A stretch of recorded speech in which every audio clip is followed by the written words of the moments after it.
Remember that Russian offensive that was supposed to be a breakthrough, leading to the collapse of Ukrainian defensive lines in the Donbass?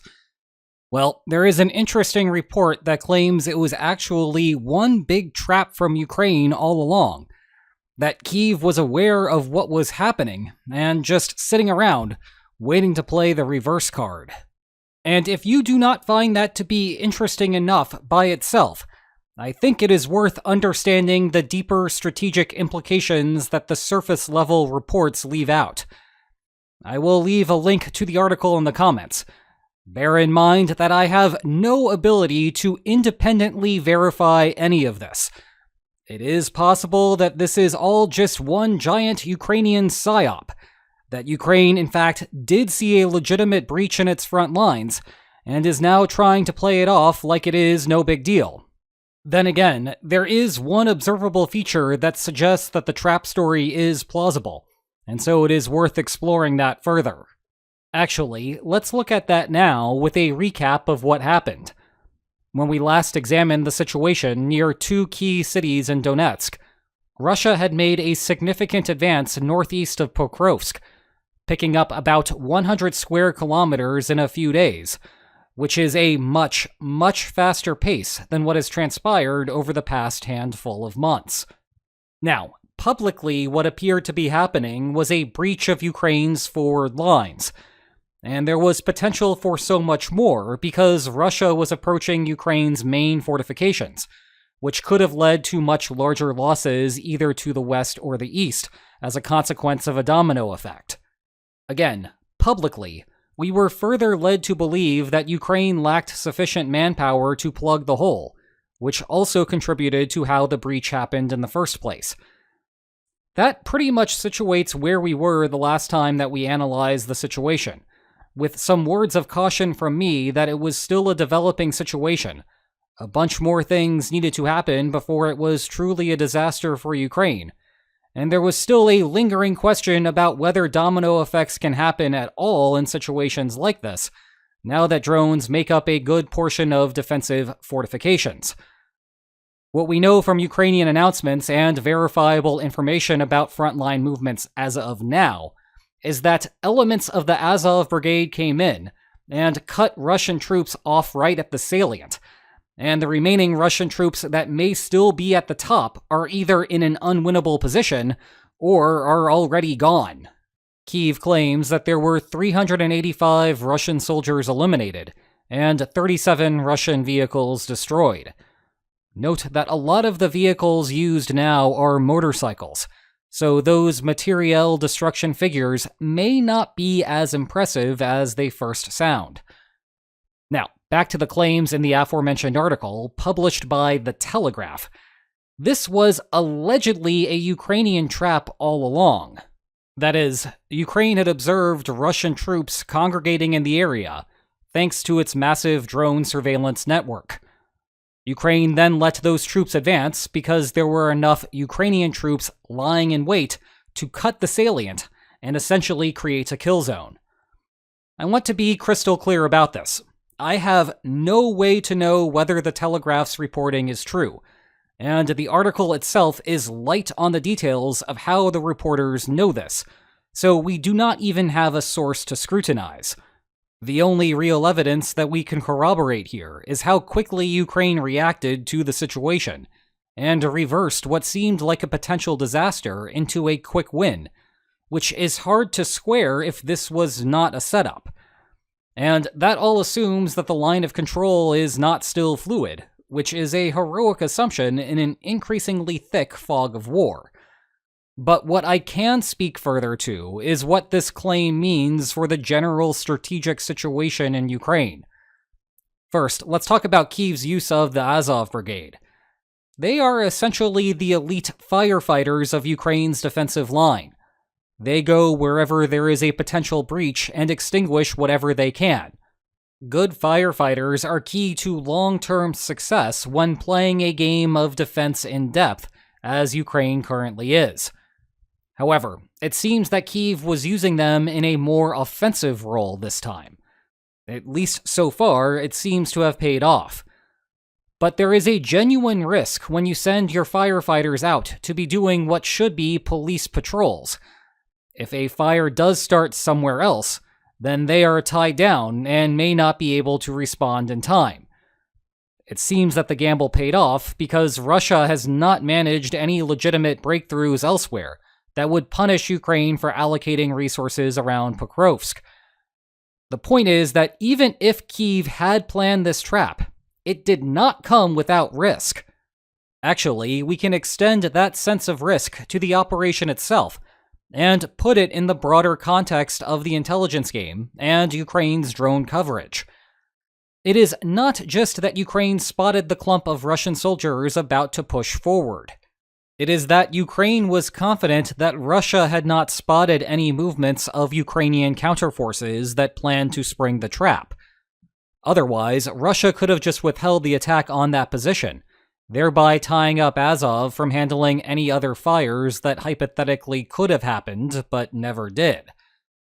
Moreover, Ukraine needed to be confident that Russia was not hiding an even larger contingent nearby that could make a trap out of Ukraine's trap, basically taking Ukraine's reverse card and reversing it right back. This is the nature of intelligence in the new era of drones, and it is only a matter of time before we start observing this level of one-upmanship on the battlefield. Speaking of New Age intelligence dilemmas, think about what the trap says regarding the next time that something like this is in the making. For example, imagine that Russian intelligence spots what it thinks is another gap in Ukraine's forward positions. Now, is it actually a gap? Maybe. Or maybe it is another trap. Russia sends a few soldiers out to probe for an opening, as is the usual game plan. They do not see anything wrong, so they call in reinforcements. But, in fact, Ukraine had forces quietly hiding both around and on top of those positions. Suddenly, those Russian soldiers are permanently removed from the map. And because the disinformation space never ends, that raises some questions about the authenticity of the claim that all of this was premeditated. It is possible that Ukraine was in fact caught off guard, but that the Azov Brigade managed to salvage the situation despite the poor odds. Perhaps the drone intelligence system is not nearly as robust as the prior speculation made it out to be. Consequently, Ukraine wants to instill more caution in Russian command, precisely because the next breakthrough may lead to serious domino effects. Well, then a false claim of having trapped Russian soldiers is exactly the type of posturing you would want to adopt, taking advantage of the situation and the fact that you had a good outcome to this despite all of the bad lead-up. I do not know whether that is true or not, of course, but welcome to the conspiratorial nature of warfare. You know, drone surveillance gets a lot of discussion in the news, but I still do not think it is well understood. Heck, I do not think I understand it as well as I should. However, I have been working on something special to get a better grasp of the situation. I'm talking about real big picture here. Unfortunately, that is a tale for another day. Next up, switching back to the "it truly was a trap" mindset, the operation gives us new information about Ukraine's manpower deficiency. The basic narrative right now is that Ukraine has been short on manpower for almost 2 years running, but has found a way to use drones to offset some of the disadvantages. This has been a contentious point in the West for the same amount of time, with a chicken and egg problem. Some coalition partners believe that Ukraine cannot effectively use military aid without more warm bodies, but neither is making the first move. Well, I do not think that the trap in Pokrovsk tells us that Ukraine's manpower problems have come to an end. But maybe they are not as bad as the public perception suggests, with members of Azov to spare. That might help explain the lack of other breakthroughs so far while this has been happening. It is not for a lack of Russia trying, but rather because Ukraine can seal all of the damage as usual. One other quick point to make about the timing of the strategy here. It was concurrent with the Anchorage summit between Putin and Trump.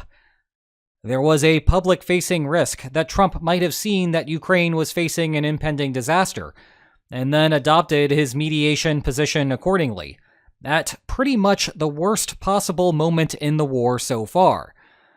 Again, that is a pretty major risk for only a few hundred Russian losses as the upshot.